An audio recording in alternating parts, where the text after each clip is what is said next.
And just have faith. I hope this CD or this DVD blesses your homes, blesses you and you that are here. All those supporting my ministry, I hope this CD blesses you the same way it will bless us tonight.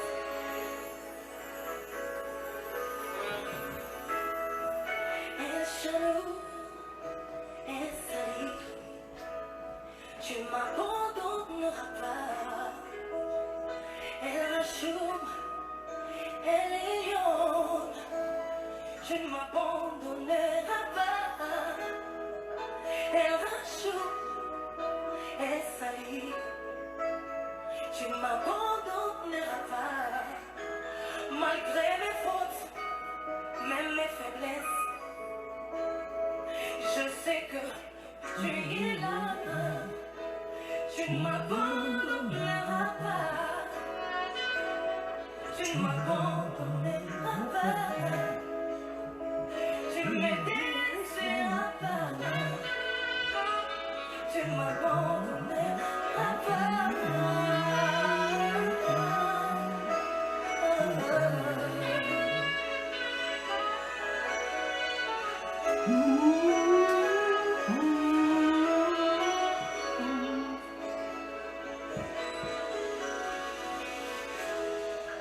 El Rachum, El Salut, tu ne me délaisseras pas. El Rachum, El Elyon, c'est toi le père des orphelins. El Rachum, El Salut, tu ne me délaisseras pas. Malgré mes fautes et mes faiblesses, je sais que tu es là. Tu ne m'abandonneras pas. Tu ne m'abandonneras pas. Tu ne me délaisseras pas. Tu ne m'abandonneras jamais.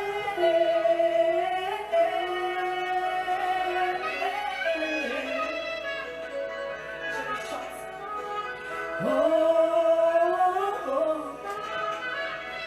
Je sais que tu m'aimes.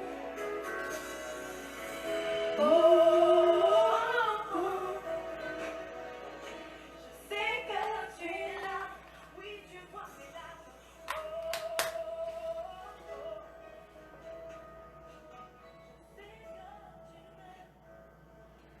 Au nom du Père et du Fils et du Saint-Esprit, Amen. Bien-aimés dans le Seigneur, nous rendons grâce pour cette nouvelle occasion qu'il nous donne de nous retrouver en sa présence. Nous lui disons merci pour ce jour béni des rameaux que nous avons célébrés en ce jour et nous souhaitons au cours de cette heure véritablement rentrer dans cette grâce qui est disponible. Parce que la grâce des rameaux, c'est la grâce de l'accueil du règne de Dieu. Et comme le peuple de Jérusalem qui a accueilli le roi des rois, le Seigneur des seigneurs, qui a accueilli le Christ triomphalement, ce soir nous voulons accueillir le règne de Dieu dans chacune de nos vies et dans chacun de nos cœurs. Et pour vivre ce temps, nous allons partager la parole de Dieu. La parole de Dieu tirée de deux textes. Nous lirons d'abord l'évangile selon saint Matthieu, le chapitre 6, les versets 31 à 33. Et ensuite nous lirons l'épître aux Philippiens, le chapitre 4, du verset 4 au verset 7. Ne vous inquiétez donc pas en disant, qu'allons-nous manger? Qu'allons-nous boire? De quoi allons-nous nous vêtir? Ce sont là toutes choses dont les païens sont en quête. Or, votre Père céleste sait que vous avez besoin de tout cela. Cherchez d'abord son royaume et sa justice, et tout cela vous sera donné par surcroît.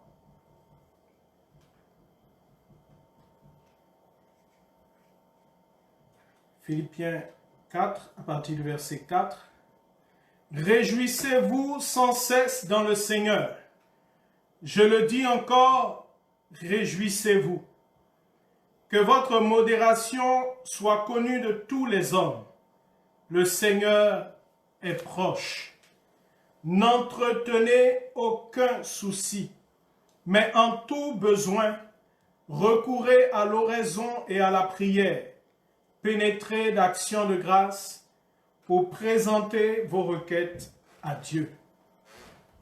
Alors, la paix de Dieu, qui surpasse toute intelligence, prendra sous sa garde vos cœurs et vos pensées dans le Christ Jésus. Parole du Seigneur. Bien-aimés frères et sœurs, le thème du message de ce soir, c'est « Ne vous inquiétez de rien ». Et vous voyez, dans la situation que nous sommes en train de vivre, nous avons des raisons de nous inquiéter. Nous avons des raisons de nous poser des questions. Mais comme le Christ nous le dit d'entrée, ne nous posons pas certaines questions. Il est normal qu'on puisse se poser des questions si, par exemple, à cause de la situation que nous sommes en train de vivre, l'entreprise dans laquelle nous nous trouvons passe en chômage technique. Et nous nous retrouvons donc dans cette situation à ne plus avoir de travail régulier, à ne plus avoir de salaire régulier par conséquent. Et donc nous pouvons nous poser la question de qu'est-ce que nous allons manger? Comment vais-je pouvoir subvenir aux besoins de ma famille? Comment est-ce que je vais pouvoir combler mes besoins élémentaires? Mes besoins, les nécessités de mon existence ici-bas sur la terre. Nous pouvons nous poser cette question à juste titre. Mais le Seigneur nous dit qu'il y a quelque chose de plus important. Il y a quelque chose d'essentiel. Et c'est cet essentiel-là qui détermine le reste. Ce sur quoi nous devons focaliser notre regard. Vers quoi est-ce que nos yeux doivent être tournés? Et la situation de confinement dans laquelle nous sommes nous donne un moment favorable pour regarder de plus près, pour saisir véritablement toutes ces opportunités que le Seigneur veut nous donner.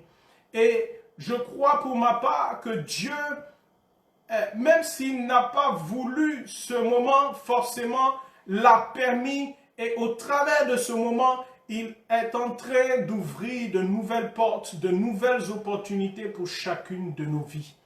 Bien-aimés dans le Seigneur, on peut se poser la question, mais pourquoi est-ce que je me retrouve dans cette situation à ne pas avoir le nécessaire pour combler mes besoins, pour combler les besoins de ma famille? Et on peut même en vouloir au Seigneur.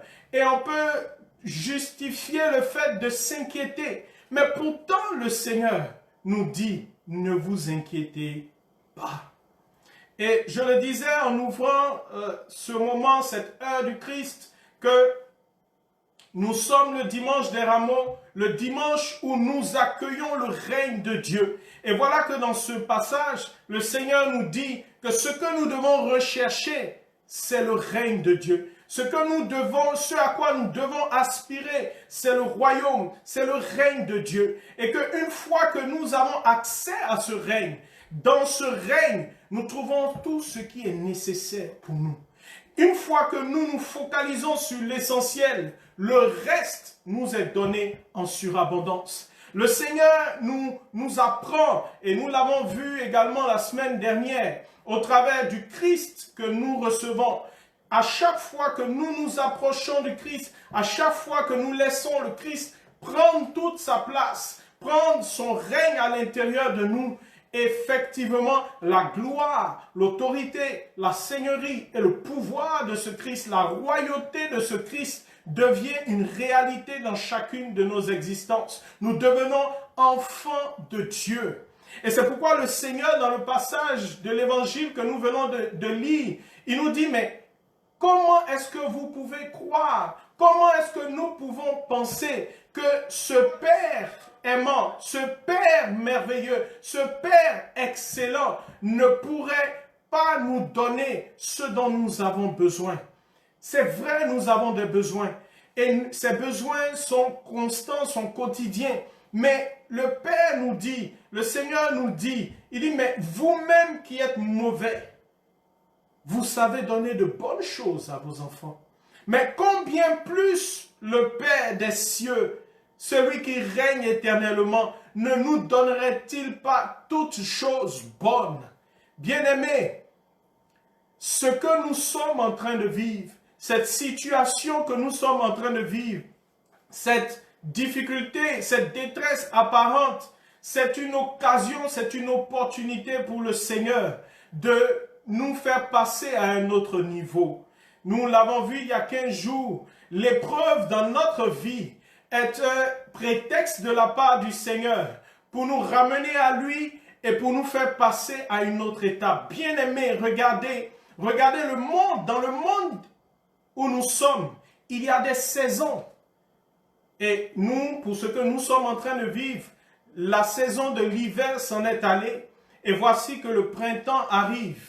Mais à chaque saison, il se trouve une semence, une récolte favorable.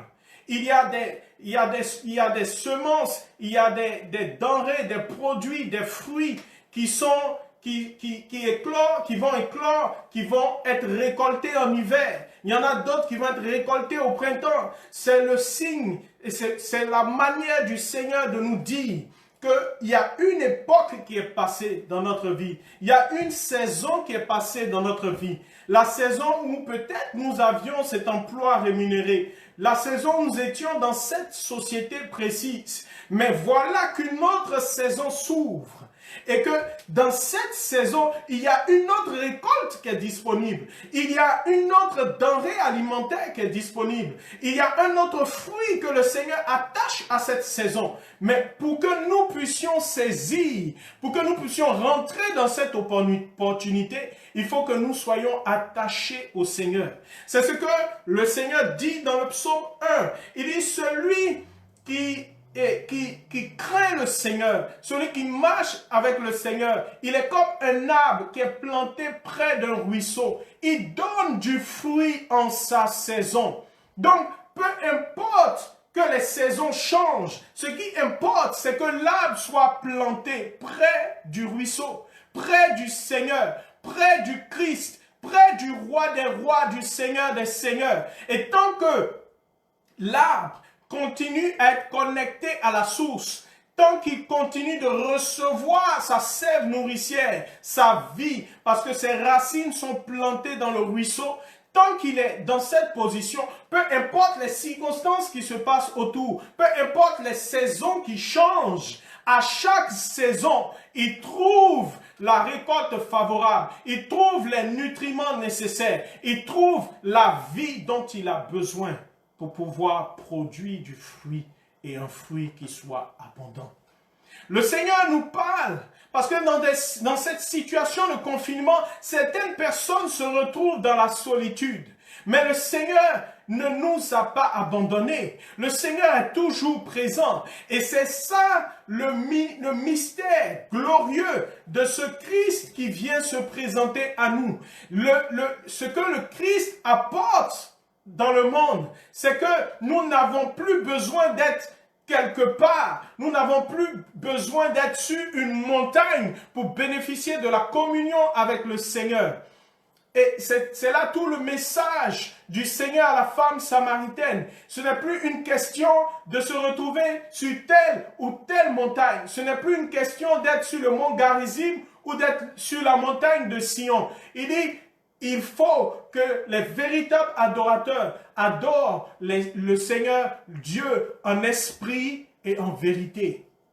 Et donc, cette situation de confinement, là où nous sommes tous obligés maintenant de vivre l'Eucharistie, de vivre la messe au travers des écrans, nous oblige à rentrer en relation avec l'Esprit du Seigneur pour recevoir de lui la vie qu'il communique. la vie ne se trouve donc plus dans un morceau de pain. La vie ne se trouve pas dans cette espèce, mais la vie se trouve dans l'esprit qui se manifeste et qui veut prendre chair en nous au travers de cette espèce du pain. Dieu veut nous amener à une autre communion, à une autre réalité de notre relation avec lui. Et c'est pourquoi il parle du royaume. Et le message de Jésus, lorsque nous parcourons tous les évangiles, ce message, ce que le Seigneur est venu révéler, c'est le royaume des cieux. Il dit, si je chasse les démons, c'est le signe, c'est la manifestation, c'est la démonstration de ce que le règne de Dieu est venu jusqu'à vous. Le Seigneur veut détourner nos regards des effets du royaume pour nous concentrer sur le royaume. Les effets du royaume, c'est la prospérité. Les effets du royaume, c'est la guérison. Les effets du royaume, c'est la paix, c'est la joie. Mais ce qui est plus important encore que les effets, c'est ce qui nous permet de pouvoir bénéficier en permanence de ces effets, c'est-à-dire du Seigneur lui-même.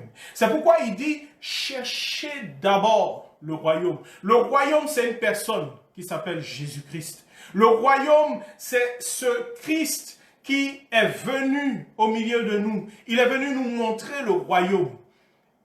Souvenez-vous de Pierre, qui lorsque Jésus s'en allait, il lui pose cette question, mais quand est-ce que tu vas rétablir la royauté? Mais la royauté est au milieu de vous. La royauté est en nous désormais. Le Christ vit en nous. Le Christ veut vivre en nous.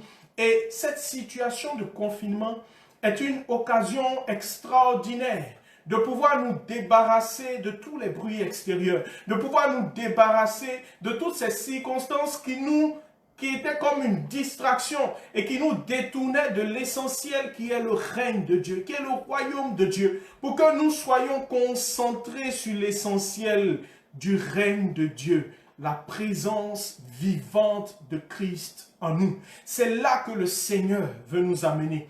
Parce que chaque fois que nous rentrons dans cette communion, chaque fois que nous cherchons réellement le royaume, chaque fois que nous adhérons au Christ à l'intérieur de nous, son esprit vient comme nous renouveler. Son esprit vient ouvrir notre intelligence. Il vient pour nous permettre de discerner quelles sont les opportunités qui se présentent à nous, même si apparemment les circonstances nous sont défavorables. Le Saint-Esprit va venir nous montrer ce que le Seigneur a préparé de toute éternité. Quels sont les dons gratuits, quelles sont les opportunités d'élévation, de gloire, de prospérité qu'il a mis à part pour nous de toute éternité, pour ce temps précis.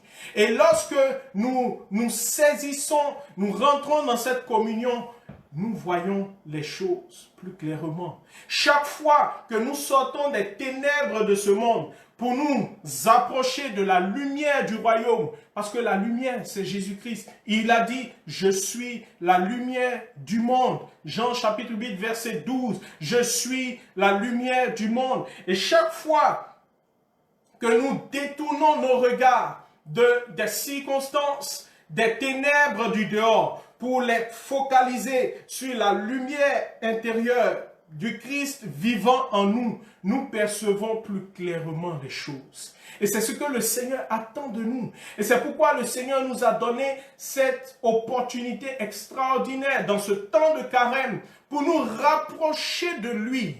Alors on peut avoir l'impression que ce confinement est une prison, mais il faut que nous puissions voir les choses comme Dieu les voit. Non, le Seigneur a voulu ce temps de carême.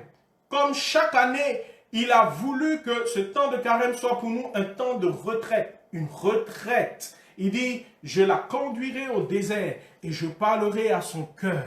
Mais comme nous avions nos occupations, comme nous sommes omnibulés, parce que nous avons d'autres royaumes, nous avons d'autres idoles, nous avons d'autres choses après lesquelles nous courons chaque matin. Chaque matin, nous nous levons, nous courons après le dollar, nous courons après l'argent, nous courons après les biens de ce monde. Mais voici que nous nous retrouvons dans une situation où nous ne pouvons plus courir après ces choses. Mais dans cette situation précise, le Seigneur est toujours présent. Il nous attend. Et chaque fois que nous faisons le mouvement vers lui pour faire silence à l'intérieur de nous, pour ne plus écouter tous les messages alarmistes des réseaux sociaux, ne plus écouter toutes les prophéties autodestructrices qui circulent sur la toile, lorsque nous n'écoutons plus ces messages complotistes, mais que nous focalisons notre esprit sur la parole de Dieu. Parce que le royaume se manifeste au travers de la parole. Jean chapitre 15 verset 7, il dit, si vous demeurez en moi et que mes paroles demeurent en vous, demandez ce que vous voudrez. Bien-aimés, le Seigneur a rendu tout disponible pour nous, mais il veut que nous cherchions ce qui est disponible, ce qui est bon pour nous en lui et nulle part ailleurs. Revenons au Seigneur. Et ce temps, il est uniquement pour ça. Et tout ce temps que ça prend, c'est l'opportunité que le Seigneur nous donne de revenir résolument, en vérité, totalement, avec tout notre cœur et toute notre âme à lui. Revenir à l'essentiel du royaume. Revenir à ce que le Seigneur veut pour nous.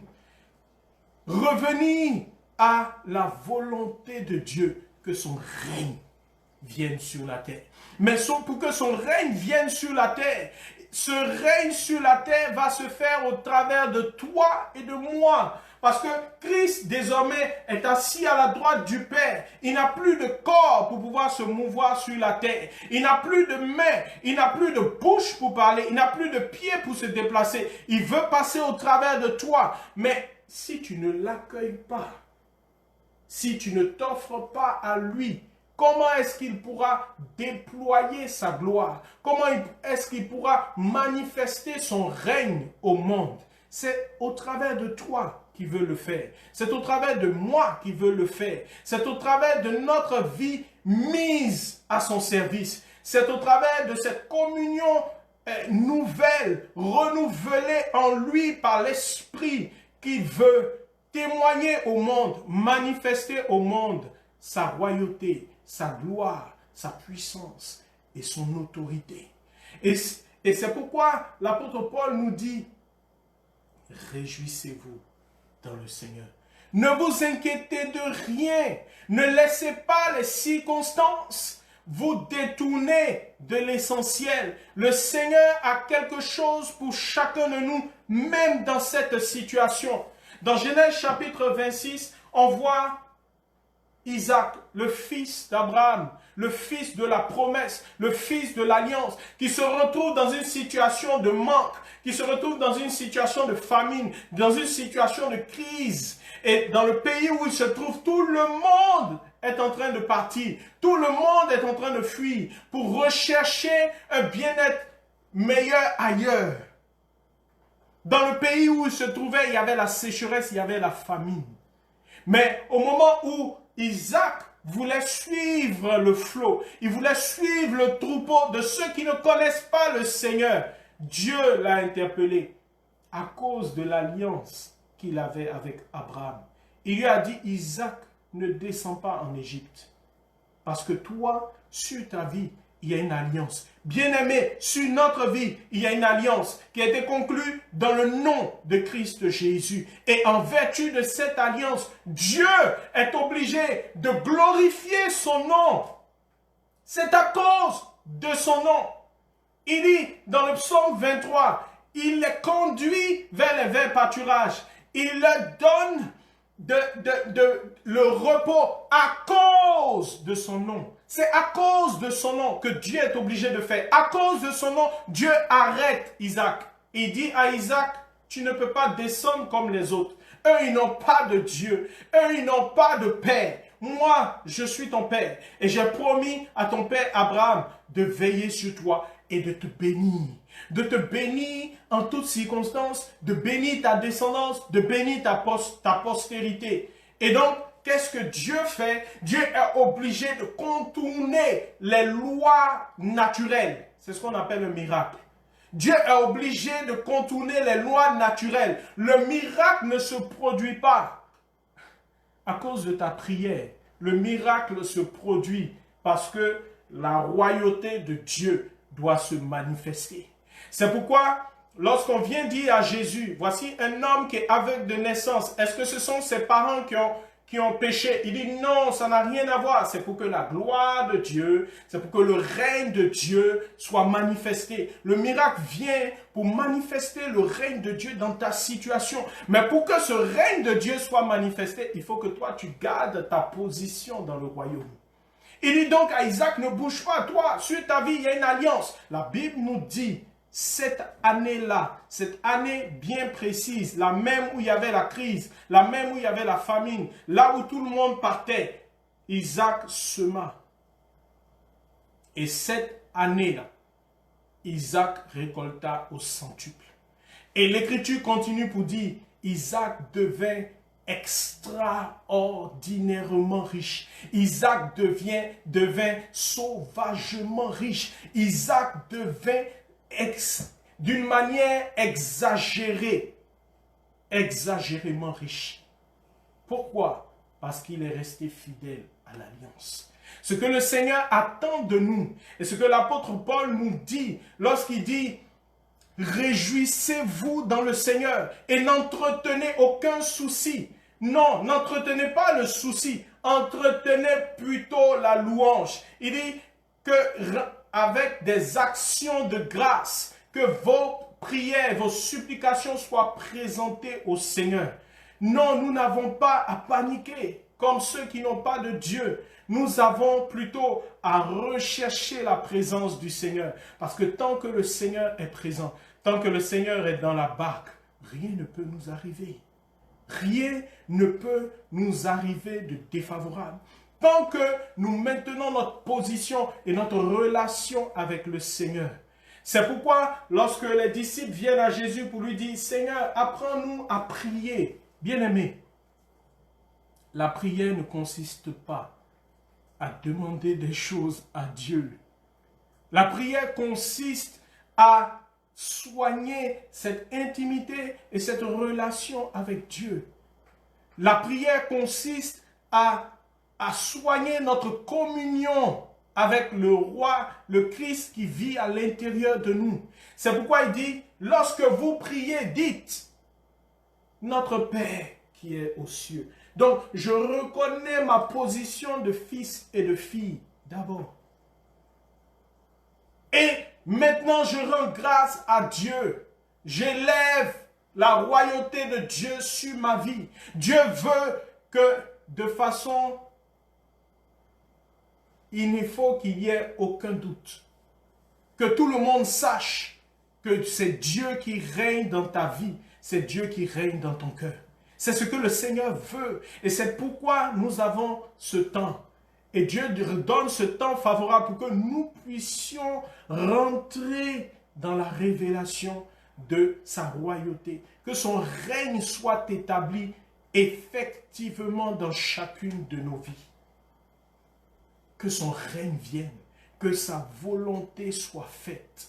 Et donc, notre prière doit changer. Notre prière doit devenir une offrande, une action de grâce pour reconnaître les bienfaits de Dieu dans notre vie, pour reconnaître que même si une porte vient de se fermer, le Seigneur qui est bon, qui est notre Père, est en train d'ouvrir une autre et qu'il y a une opportunité pour nous. C'est pourquoi l'apôtre Paul dit, mais nous ne savons pas prier. Nous avons besoin que le Saint-Esprit vienne à notre secours, pour qu'il vienne nous révéler les dons gratuits que Dieu nous a faits. Mais pour cela, il faut que nous restions attachés au Seigneur.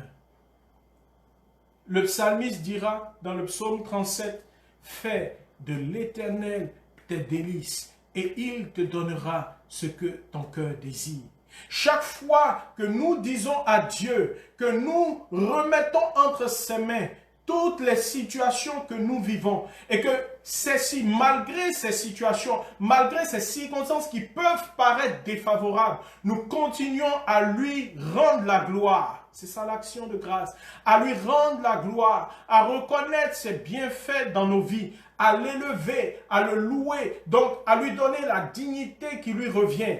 Parce que lorsque nous nous lamentons, nous sommes en train de dire que les circonstances dans lesquelles nous vivons sont plus grandes que le Christ qui vit en nous.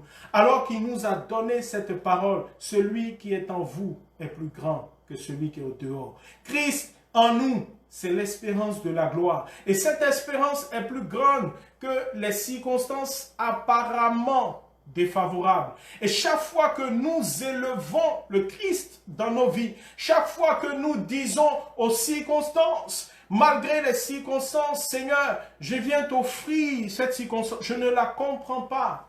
Je ne comprends pas cette difficulté dans laquelle je suis en train de passer. J'ai du mal avec la solitude dans laquelle je me trouve parce que je suis isolé de tous ceux qui me sont chers. Je ne comprends pas pourquoi dans cette situation de détresse, c'est moi qui tombe malade. Je ne comprends pas pourquoi toute cette détresse, pourquoi toute cette souffrance. Mais même si je ne comprends pas, je crois que tu es avec moi et je t'offre tout cela. Je te rends grâce parce que tu es présent dans ma vie.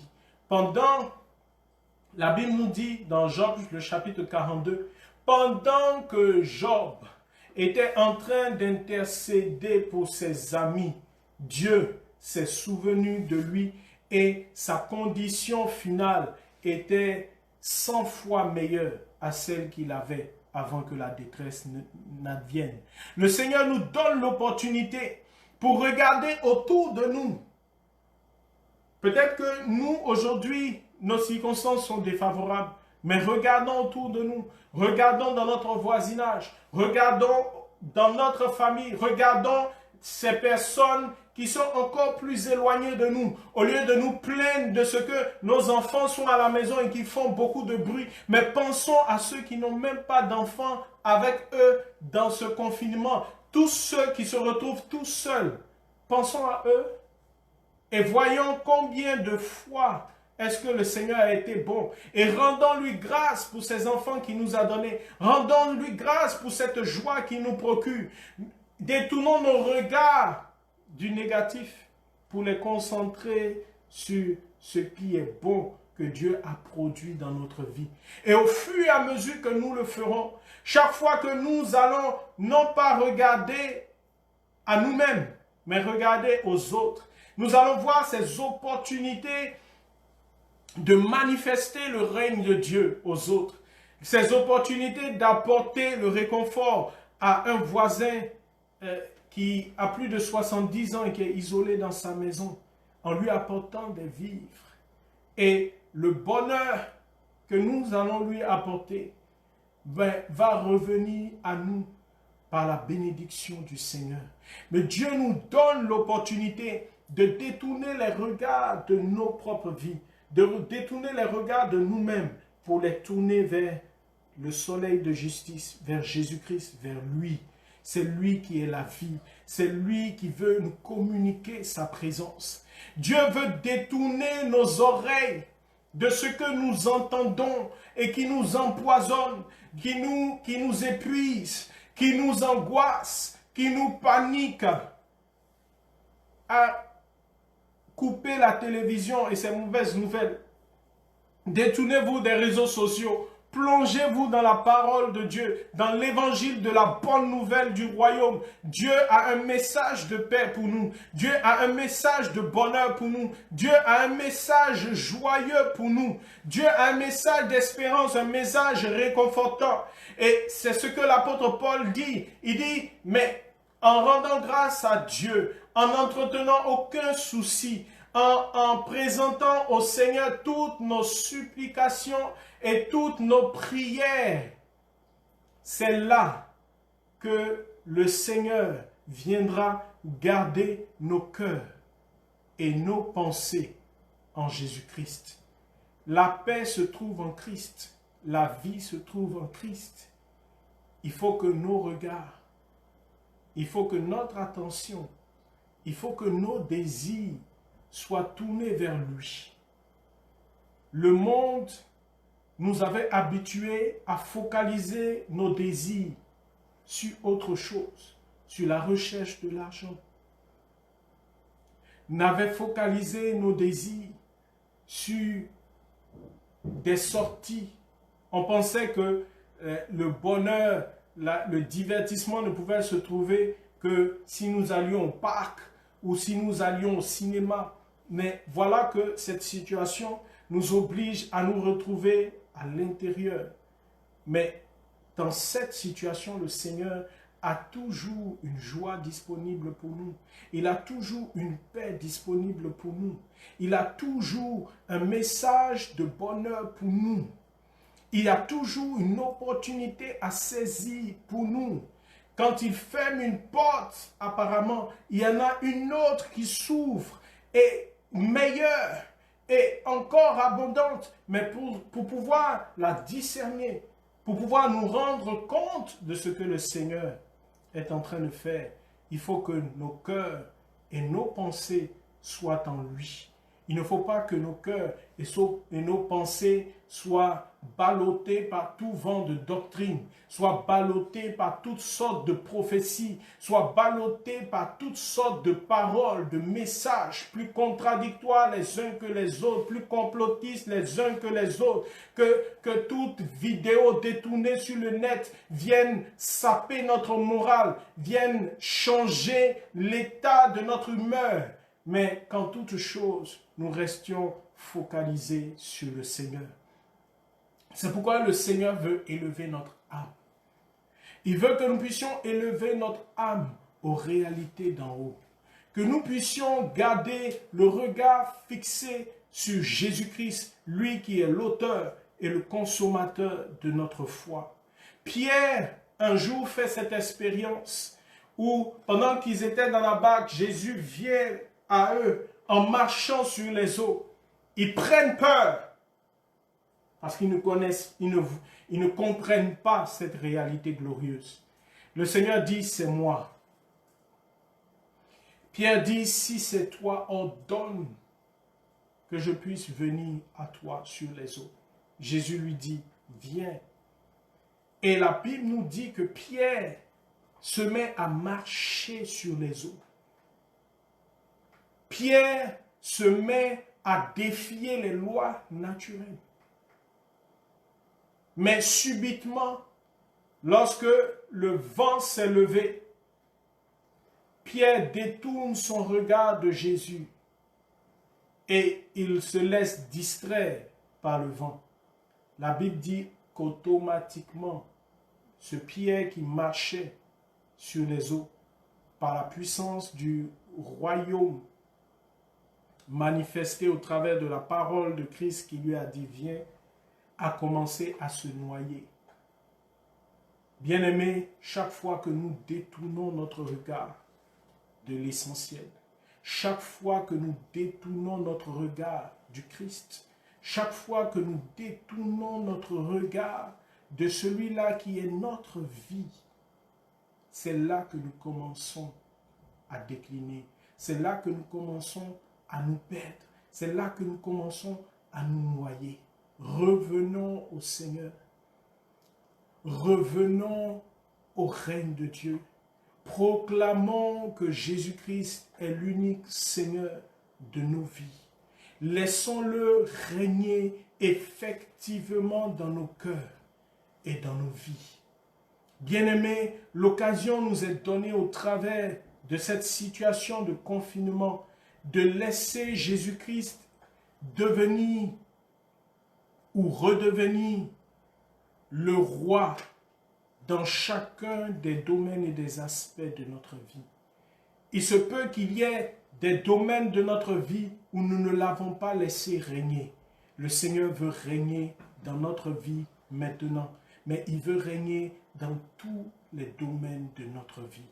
Bien-aimés, chercher le royaume, c'est rechercher que le règne de Dieu puisse s'établir effectivement, totalement et définitivement dans ma vie et dans tous les domaines de ma vie. Bien-aimé, présente la situation de ta famille au Seigneur. Rends-lui grâce pour ce qu'il a déjà accompli. Ne regarde pas à ce qui apparemment ne marche pas, ne fonctionne pas actuellement, mais dis-lui merci pour la vie qu'il t'a donnée. Parce que tant que tu as ce souffle de vie ici-bas sur la terre, il y a une opportunité pour toi que cette vie puisse glorifier le Seigneur. Et dis-lui merci parce que tu es encore vivant. Dis-lui merci pour tout ce qu'il a déjà accompli dans ta vie. Dis-lui merci pour tous ces trésors de grâce qu'il a déjà accomplis dans ta vie. Refuse de t'enfermer dans la plainte, dans les lamentations. Refuse de t'enfermer dans l'inquiétude. Job a dit, ce que je redoute, c'est cela qui m'arrive. Non, je ne veux pas que ce que je redoute m'arrive. Seigneur, je veux qu'il m'arrive ce que toi tu as établi de toute éternité.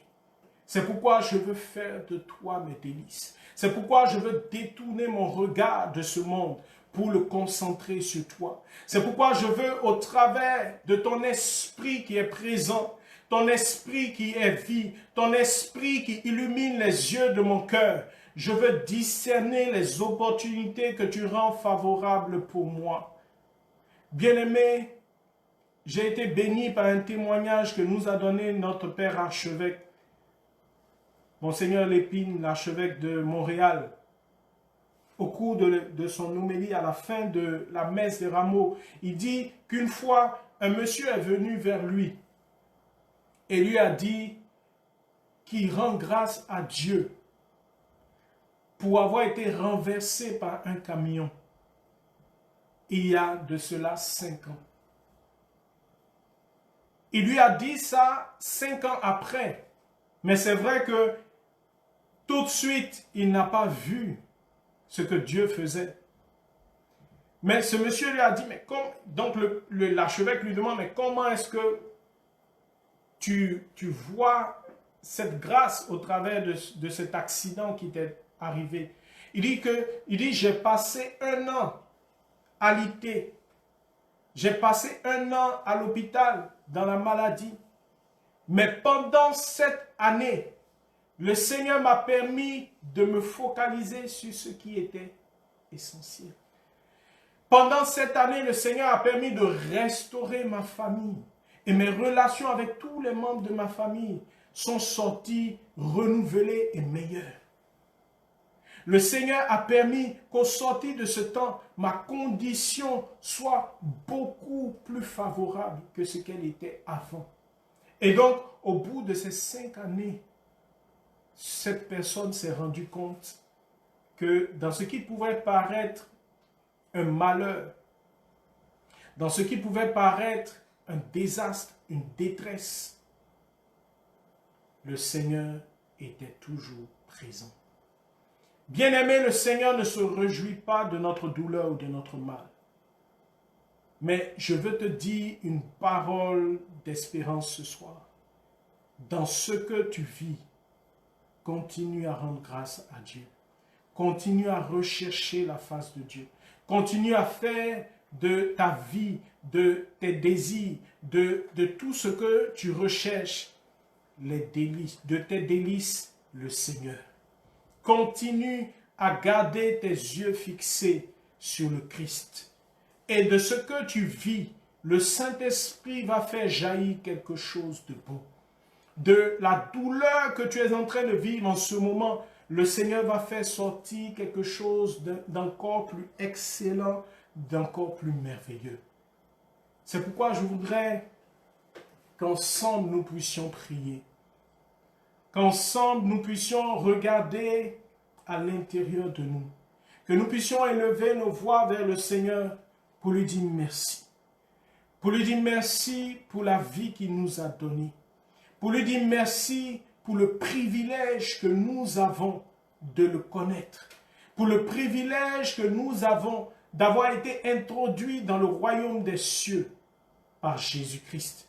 Pour ce privilège extraordinaire que nous avons de faire partie de la famille de Dieu. Là où tu es en ce moment, bénis Dieu pour ta vie. Bénis Dieu pour tout ce qu'il a fait pour toi depuis le jour de ta naissance jusqu'à maintenant. Dis-lui merci pour ta naissance. Je connais une famille qui actuellement est à l'hôpital depuis plusieurs semaines parce que son enfant est né prématuré. Mais bénis Dieu parce que toi, tu es venu. Dieu t'a donné accès à cette vie. Le Seigneur, au travers de ta louange, de ton action de grâce, rejoint ces personnes qui n'ont pas bénéficié de la même grâce que toi. Et au travers de cette action de grâce que tu déploies, tu rends disponible cette grâce encore pour ceux qui en ont besoin. Seigneur, merci, ô Dieu, pour ce que tu es dans ma vie. Merci, ô Dieu, pour tes trésors infinis de bonté et de fidélité. Merci, ô Dieu, parce que tu ne m'as jamais abandonné. Et le Seigneur est en train de parler à quelqu'un qui se sent isolé.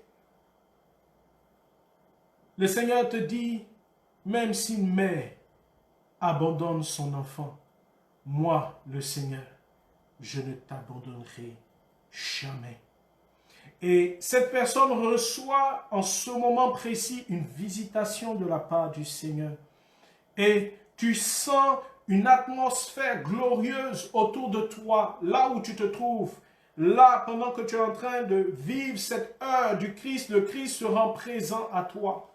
Le Christ se manifeste à toi et il vient dissiper ce sentiment de solitude. Il vient dissiper cette angoisse. Il vient dissiper cette panique. Il vient dissiper tous ces sentiments de tristesse qui avaient rempli ton cœur. Le Seigneur vient établir sa paix à l'intérieur de toi. Le Seigneur vient te communiquer sa vie. Le Seigneur vient te manifester son amour. Et tu réalises que malgré cette solitude apparente dans laquelle tu te trouves, Dieu ne t'a jamais abandonné. Et le Seigneur est présent avec nous en ce moment précis. Seigneur, nous te bénissons. Seigneur, nous te glorifions. Seigneur, nous t'adorons. Nous te disons merci, ô Dieu, pour ce que tu es en train de faire dans nos vies. Nous te disons merci pour toutes ces personnes que tu es en train de rejoindre, Seigneur. Nous te bénissons, ô Dieu, pour les opérations que tu es en train d'exercer dans les hôpitaux. Nous te disons merci pour toutes ces personnes malades. Bien-aimés, toute la planète n'est pas malade de ce virus. Il y a d'autres maladies, il y a d'autres personnes qui souffrent. Et le Seigneur, au travers, à la faveur de notre intercession, de cet instant précis, est en train de rejoindre plusieurs personnes. Le Seigneur est en train de rejoindre ces familles qui sont comme enfermées à l'hôpital parce qu'un de leurs membres est atteint. Ces personnes qui sont en quarantaine, ces personnes qui sont dans la douleur de la maladie. Le Seigneur dit, si cet homme a été libéré, c'est que le royaume de Dieu est au milieu de vous. À cause de son règne, le Seigneur est en train d'établir son règne dans ta vie. Il est en train d'établir son règne dans ton corps. Il est en train d'établir son règne dans ton âme. Il est en train d'établir son règne dans tous les domaines et les aspects de ta vie. Il est même en train d'établir son règne dans tes finances. Toi, et le Seigneur s'adresse à un entrepreneur qui était vraiment au bord de la dépression parce qu'il se disait que c'en était fini de son entreprise, de ses prêts qu'il a fait auprès des banques. et qui se retrouvent dans l'inactivité. Mais le Seigneur te dit qu'au travers de ce que tu es en train de vivre, le Seigneur va réorienter tes entreprises, va réorienter tes affaires et une opportunité nouvelle va t'être donnée demain. Alors cette personne travaille dans le domaine du transport et c'est comme si demain tu vas recevoir une opportunité nouvelle. Comme si quelqu'un va avoir besoin de tes véhicules de transport pour les orienter dans un autre domaine que ceux où ils étaient utilisés en ce moment. Et au travers de cela, tes entreprises vont repartir, elles vont redevenir florissantes. Le Seigneur établit son règne dans nos vies. Seigneur, merci pour toutes ces personnes que tu visites dans les hôpitaux. Merci pour ta puissance de miracle, pour ta puissance de guérison. Merci pour les tumeurs que tu fais disparaître. Merci pour les cancers que tu fais disparaître. Merci pour les vies que tu es en train de restaurer par la puissance de ton esprit. Merci, ô Dieu, de nous visiter. Merci, Seigneur, pour ce que tu es en train de faire. Ô Dieu, merci d'établir ton règne dans nos cœurs. Merci d'établir ton règne dans nos vies. Merci pour cette semaine sainte, cette nouvelle occasion que tu nous donnes de nous rapprocher de toi, de nous rapprocher de ton intimité, de ton cœur.